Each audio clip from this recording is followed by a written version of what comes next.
Hawaï pour Noël, c'était le plan. Un grand voyage en famille dans un paradis tropical, juste moi, mes parents, ma sœur Ashley et son mari Thomas, et oncle John. Sur le papier, ça sonnait parfait, une pause loin des habituelles réunions de famille tendues, une chance de se détendre au soleil au lieu d'affronter les températures glaciales à la maison. Et ça aurait été un super voyage si ma famille n'avait pas été obsédée par l'argent. J'avais payé la moitié de ces vacances, 50% les vols, l'hôtel, les excursions, tout. L'autre moitié était divisée entre les autres. Je pensais que c'était juste. Ils pensaient que ce n'était pas suffisant. Les commentaires ont commencé immédiatement, ma mère lâchant de petites remarques sur le fait que j'étais tellement pointilleux sur l'argent. Ashley insinuant constamment que j'étais bizarre à propos du partage des coûts, alors que je devrais juste payer un peu plus pour faciliter les choses. Thomas, le parasite absolu du groupe, ricanant avec elle. J'ai ignoré, jusqu'à ce que je ne puisse plus. Le deuxième soir, ça a finalement explosé. Nous étions dans un restaurant sur la plage, dînant sous des lumières scintillantes avec l'océan en arrière-plan. Ça aurait dû être parfait. Puis l'addition est arrivée. Ashley n'a même pas hésité, elle a fait glisser l'addition sur la table vers moi avec un petit sourire suffisant. C'est pour toi, n'est-ce pas? J'ai haussé un sourcil. Non, chacun paie sa part. Elle a laissé échapper un petit rire, comme si je plaisantais. Kyle, allez, c'est plus facile si tu couvres tout. Thomas s'est adossé et a secoué la tête. Mec, qu'est-ce que c'est que quelques centaines de dollars pour toi? J'ai senti ma mâchoire se contracter. J'avais déjà payé la moitié de ce foutu voyage. J'avais dépensé des milliers de dollars pour rendre ces vacances possibles pour tout le monde, et maintenant il voulait que je paie un supplément parce que c'était plus facile? J'ai repoussé l'addition. Chacun paie sa part. La table s'est tue. Ashley a soupiré dramatiquement et a sorti sa carte, marmonnant juste assez fort pour que je l'entende, certaines personnes ne comprennent vraiment pas la générosité. Je n'ai pas réagi, mais je savais que ce n'était pas fini. Elle a couru directement vers nos parents ce soir-là et a déformé l'histoire pour faire croire que je refusais de contribuer, que je m'étais mal à l'aise, que je n'appréciais pas le temps passé en famille. Et ma mère, elle a immédiatement pris son parti, sans poser de questions. Le lendemain matin, elle a fait son annonce au petit déjeuner, devant tout le monde. Elle s'est éclaircie la gorge et a souri. Kyle, nous t'avons acheté un billet de retour. Tu pars aujourd'hui. Pendant une seconde, j'ai pensé qu'elle plaisantait, mais le regard dans ses yeux me disait le contraire. Je l'ai fixé, attendant une explication. Elle m'en a donné une. Nous sommes ici pour nous amuser, et il est clair que tu n'as pas ta place ici. Ashley a souri. Thomas a secoué la tête comme s'il était vraiment désolé pour moi. Mon père a juste hoché la tête comme si c'était la chose la plus sensée au monde. Le seul qui semblait mal à l'aise était oncle John. Il s'est agité sur sa chaise, regardant tout ça, mais il n'a rien dit. Je n'ai pas discuté. Je n'ai pas demandé pourquoi. Je ne leur ai pas donné la satisfaction d'une réponse. Je me suis levé, j'ai emballé mes affaires et je suis parti cet après-midi. J'étais dans l'avion du retour, regardant par la fenêtre l'océan et pensant à quel point ils devaient être fiers d'eux. Ils pensaient avoir gagné, qu'ils m'avaient donné une leçon. Ce qu'ils ne savaient pas, c'est que le karma les attendait déjà. Rentrer chez moi seul aurait dû me sembler humiliant, au lieu de cela, c'était la meilleure décision que j'avais prise depuis des années. Je n'étais pas en colère. Je n'étais pas triste. J'en avais juste assez. Ils voulaient me virer d'un voyage que j'avais payé à moitié? Très bien. Qu'ils profitent de leurs vacances sans moi. Qu'ils s'assoient dans le complexe de luxe que j'ai aidé à payer et se disent qu'ils ont gagné. Mais il y avait une personne qui n'était pas d'accord avec la façon dont les choses se passaient, oncle John. J'avais à peine atterri chez moi quand j'ai vu son message apparaître sur mon téléphone, c'était vraiment dégueulasse. Tu vas le regretter. Je ne savais pas exactement ce qu'il voulait dire, mais j'aurais dû. Oncle John avait sa façon de gérer les choses. Il n'était pas bruyant, il n'était pas agressif, mais s'il pensait que quelqu'un méritait des représailles, il s'assurait que ça arrive. Et 5 jours plus tard, j'ai découvert jusqu'où il était prêt à aller. Cela a commencé subtilement, avec de petites choses ennuyeuses. Tout d'abord, il est soudainement devenu très mauvais en planification. Ce SUV qu'ils étaient censés louer? Il avait accidentellement réservé une voiture compacte à la place. Mes parents, Ashley et Thomas ont dû se faufiler dans une petite berline avec des bagages qui tenaient à peine dans le coffre. Ensuite, les réservations ont disparu. Ce restaurant chic qu'ils attendaient avec impatience? Oups, j'ai dû l'annuler par erreur, il a suggéré un endroit moins cher et médiocre à la place, affirmant, il faut faire attention à l'argent, n'est-ce pas? Puis il est soudainement devenu extrêmement oublieux. Il a oublié son portefeuille à plusieurs reprises, opportunément au moment de payer les activités de groupe. Quelqu'un d'autre a dû couvrir sa part. Quand Ashley et Thomas ont voulu faire de la plongée avec tuba, il a convaincu mes parents que c'était trop dangereux, les mettant en garde contre les possibles courants d'arrachement et les piqûres de méduses. Pensez-vous vraiment que c'est sûr à notre âge? A-t-il demandé à ma mère avec emphase. Plongée annulée. Puis il s'est lassé d'être subtil. Dès le 3e jour, il était passé de nuisance à gâcher carrément leur plaisir. Quand ma mère a suggéré une journée au spa, il a trouvé une alternative moins chère, loin du complexe, un endroit délabré avec une décoration datée et des lotions qui sentaient bizarre. Il a vendu ça comme si c'était tellement mieux que le spa chic du complexe. Elle a réservé et l'a regretté. Ashley s'est plainte qu'elle voulait faire une croisière au coucher du soleil. Oncle John a souligné que c'était un gaspillage d'argent et a suggéré quelque chose de plus économique, une location de bateau miteux qui n'avait presque pas de siège. Au 4e jour, ils étaient malheureux. Ashley m'a envoyé un texto en premier, « As-tu dit à Oncle John d'agir comme ça ?» Je n'ai pas répondu. Puis ma mère a essayé, « John est difficile. J'espère que tu es content. » Je l'étais. Mais Oncle John n'avait pas fini.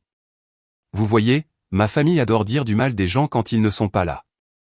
Alors ils ont passé toutes les vacances à se plaindre aux autres touristes à propos de moi à quel point j'étais radin, à quel point j'avais gâché l'ambiance, à quel point ils avaient dû me demander de partir parce que j'étais tellement égoïste. Et c'est là qu'Oncle John s'est le plus amusé. Chaque fois qu'il commençait à se plaindre de moi, il les corrigeait à haute voix, « Oh, vous voulez dire le fils qui a payé la moitié de ce voyage avant que vous ne le viriez ?» Quand Ashley a levé les yeux au ciel et a dit qu'il a rendu Noël misérable, Oncle John lui a ri au nez. Non, ma chérie, c'est toi. Tu ne t'attendais juste pas à ce qu'il y ait des conséquences. Ma sœur était furieuse. Mes parents étaient frustrés. Thomas a cessé d'essayer de cacher son agacement. Les vacances étaient gâchées. Et le karma. Le karma n'était pas encore fini. Quand ils sont finalement rentrés chez eux, ils sont tombés en plein dans leur pire cauchemar. Ils ont atterri tard dans la nuit, épuisés, irritables et se parlant à peine. Ce qui était censé être des vacances familiales luxueuses s'était transformé en un désastre, grâce au sabotage incessant d'Oncle John. Mais ils n'avaient aucune idée que leur pire moment était encore à venir. Cela s'est passé à la récupération des bagages. Ma mère a fouillé dans son sac à main pour prendre son portefeuille et s'est figée. Elle a commencé à fouiller dans son sac, calmement au début, puis avec une panique croissante. Mon père a regardé, confus, jusqu'à ce qu'elle murmure, « Il n'est pas là. » Puis il a vérifié ses propres poches, puis son bagage à main. Rien. Ashley, déjà agacée par le vol, a levé les yeux au ciel. « Maman, tu l'as probablement juste mis dans la valise. » Alors ils ont dézippé les valises là, au milieu de l'aéroport, ont sorti des vêtements, des souvenirs, tout. Toujours rien. Thomas a commencé à vérifier ses propres affaires, ses mouvements devenant rapides et saccadés. Son portefeuille avait également disparu. Ashley a sorti son sac à main et a déversé son contenu sur un banc, maquillage, reçu, papier de chewing-gum, mais pas de carte de crédit, pas d'argent liquide, pas de pièce d'identité.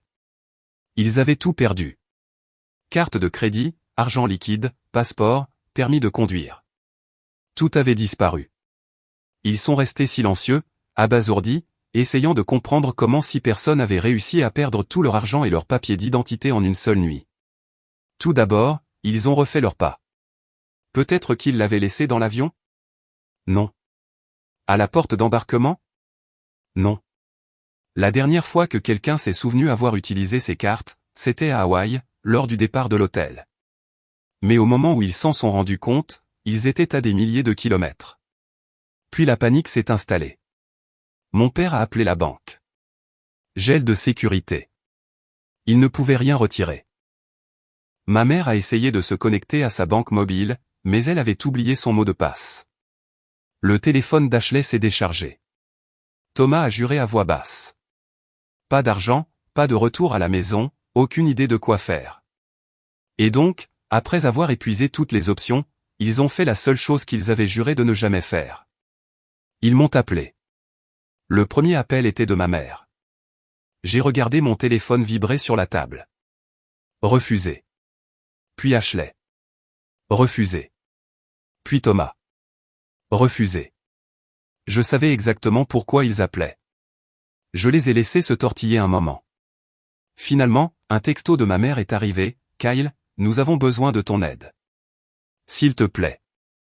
J'ai regardé le message pendant longtemps, le savourant. Il y a 5 jours, il m'avait ri au nez et m'avait viré d'un voyage que j'avais payé. Il m'avait dit que je n'avais pas ma place. Maintenant, soudain, j'étais à nouveau utile. J'ai pensé à les ignorer, à les laisser se débrouiller seuls. Mais ensuite, j'ai eu une idée encore meilleure. Je les ai rappelés.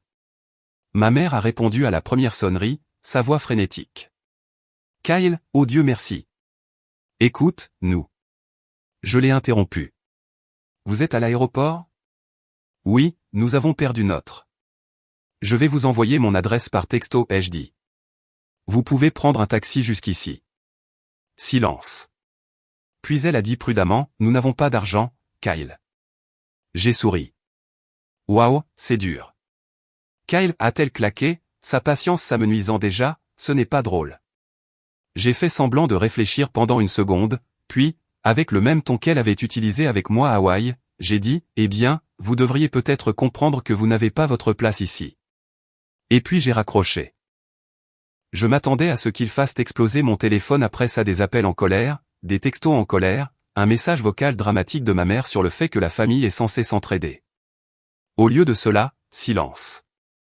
Cela m'a en fait surpris. Ils étaient bloqués à l'aéroport sans argent, sans moyen de rentrer chez eux et sans personne d'autre à appeler. Je pensais qu'ils avaient essayé de supplier, ou de culpabiliser, ou même de simuler une urgence, mais rien. J'ai vérifié mon téléphone à plusieurs reprises, m'attendant à un autre message, mais il n'est jamais venu. C'est là que j'ai réalisé quelque chose. Ils avaient trouvé une autre solution. Et j'avais raison. Le lendemain matin, j'ai reçu un texto, pas de ma mère, pas d'Ashley, mais d'oncle John, devine qui est revenu en rampant. J'ai éclaté de rire. Il n'avait pas le choix. Peu importe à quel point il détestait ça, il devait aller voir la seule personne qui avait encore ses finances en ordre. Oncle John avait réservé un vol de retour séparé, voyageant en première classe parce qu'il budgétisait réellement ses vacances. Il est arrivé en ville avant eux et est rentré directement chez lui.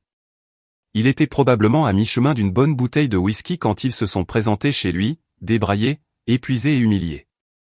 Ma mère a dû ravaler toute sa fierté lorsqu'elle a frappé à sa porte, mais il était impossible pour eux de se payer un hôtel, impossible de louer une voiture, impossible de rentrer chez eux sans aide. Alors oncle John a fait ce que je n'aurais jamais fait, il les a fait entrer.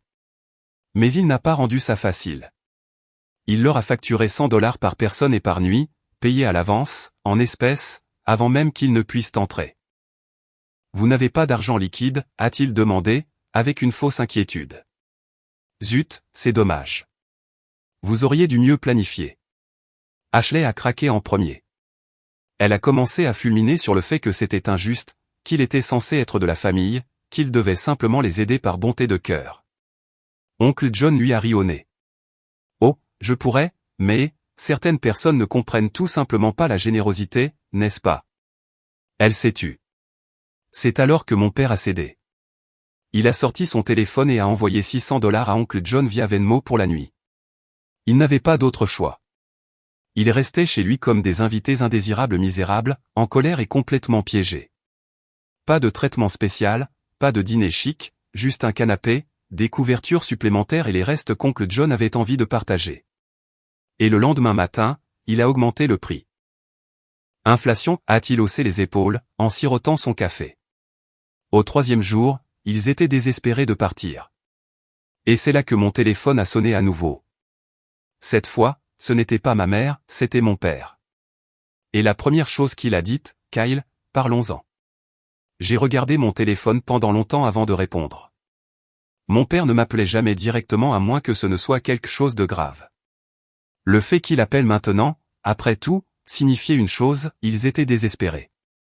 J'ai finalement répondu, en gardant une voix neutre. Allô? Il y a eu un silence pendant quelques secondes, puis mon père s'est raclé la gorge.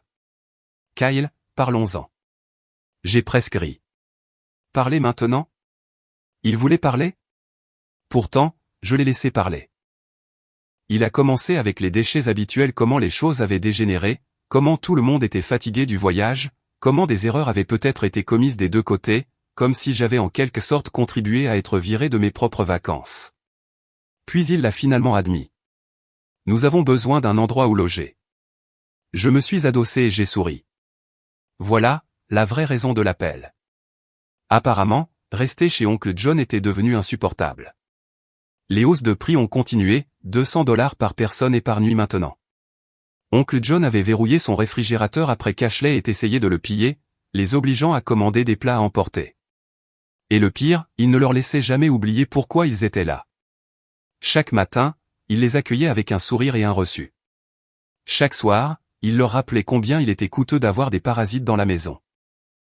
Il soupirait dramatiquement quand il demandait quelque chose et disait « Mec, tu sais que j'adorerais t'aider, mais tu n'as pas ta place ici. » Exactement ce que ma mère m'avait dit à Hawaï. Ils en avaient finalement assez. Alors voici mon père, essayant de négocier avec moi. « Kyle, nous te rembourserons, a-t-il ajouté rapidement, comme si cela allait adoucir le marché. Laisse-nous juste rester chez toi pendant quelques nuits.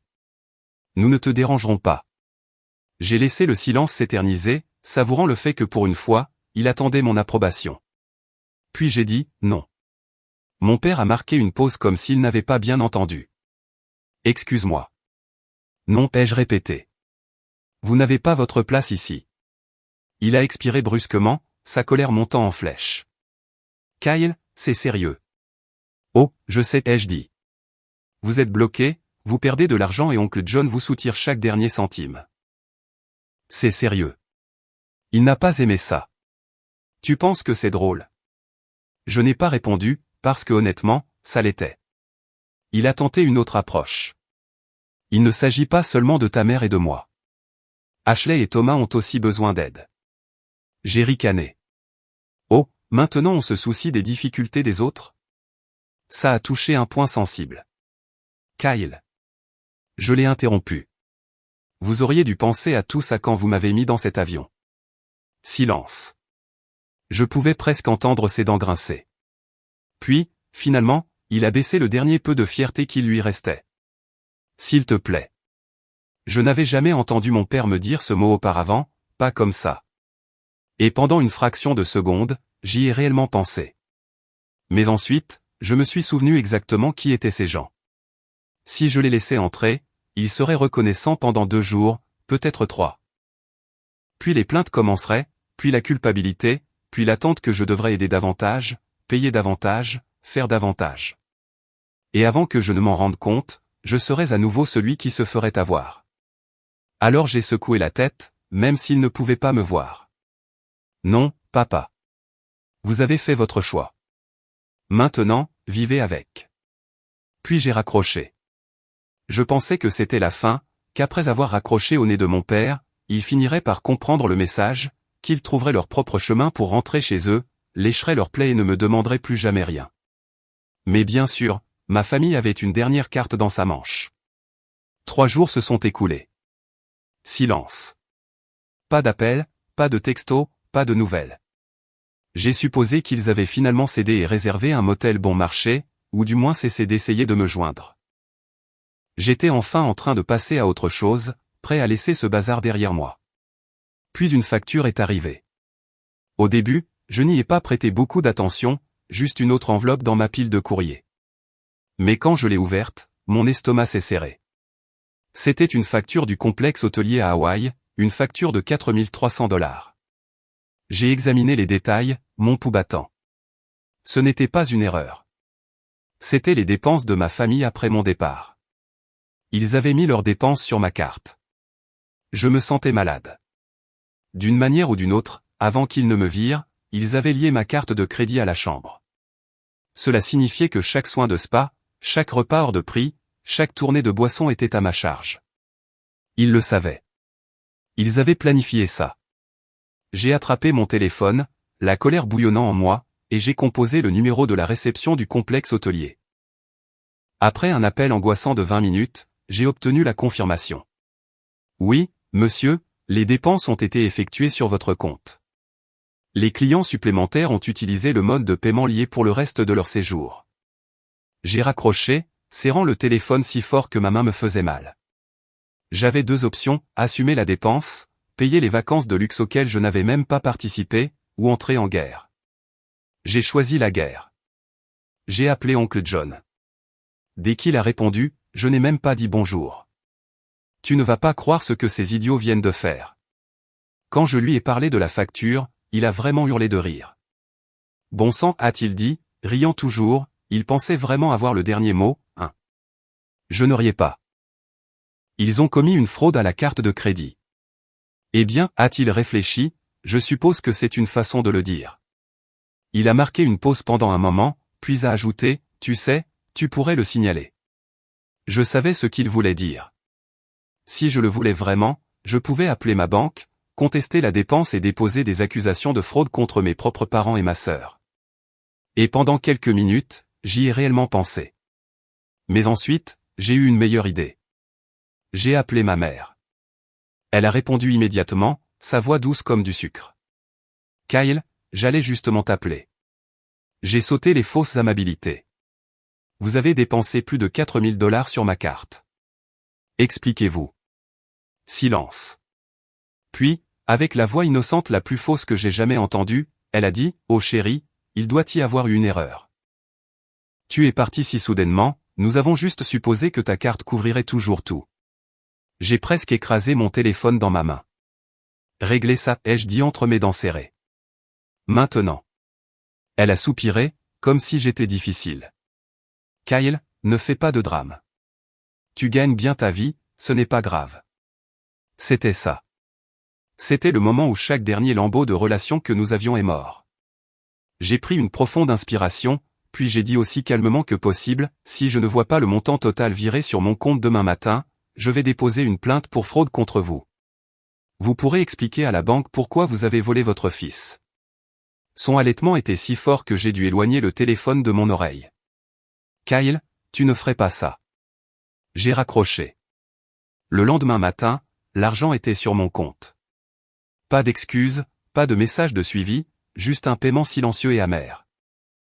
Et juste comme ça, j'en avais fini avec eux pour toujours. Ashley m'a bloqué. Ma mère est passée en mode victime totale sur Facebook, postant des absurdités vagues sur les enfants ingrats qui ont oublié le sens de la famille. Mon père ne m'a plus jamais parlé.